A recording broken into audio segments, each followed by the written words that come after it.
मंत्री इस्तीफा आम दाबी करुचु। मंत्री इस्तीफा ये दाबी करुचु आपण को मन पकईदेवा चाहे जोगाण मंत्री जेतबले घोषणा करथिले जे कृषक मानकर धान दबापाई पंजीकरण अवधि वृद्धि हेब 30 तारिख पंजीकरण समय सीमा थिला बेले 25 तारिख बंद कले एवं ताकू आ वृद्धि कले नहीं एवं जटिल पंजीकरण प्रक्रिया तैयारी कले तापरे सरकार समस्त धान 3100 टंका मूल्य रे किनिबा पाई प्रतिश्रुति देइथिले 150 क्विंटाल को ताकू कैपिंग कले सीमा निर्धारण कले चाषीरा कटनी छटनी चली प्रत्येक मंडी रे 5 किलो रु 10 किलो कटनी छटनी करने को चाषी की बाध्य करा जाउची।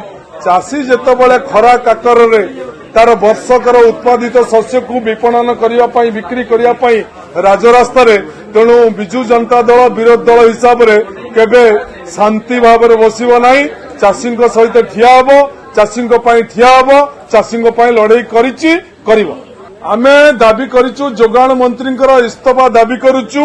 एइथिपाई दाबी करिछु आपण आळु घटना ठारू आरंभ करी धान विपणन ठारू आरंभ करी डबल इंजिन एफसीआई चाउल उठाण पर्यंत समस्त प्रक्रिया त्रुटिजनित समस्त प्रक्रिया सरकार फेल तेणु गोटे फेल विभाग मंत्री हिसाब रे आमे दाबी करुचु तुरंत इस्तीफा दियंतु ओडिशा चाषी मानकु न्याय दियंतु।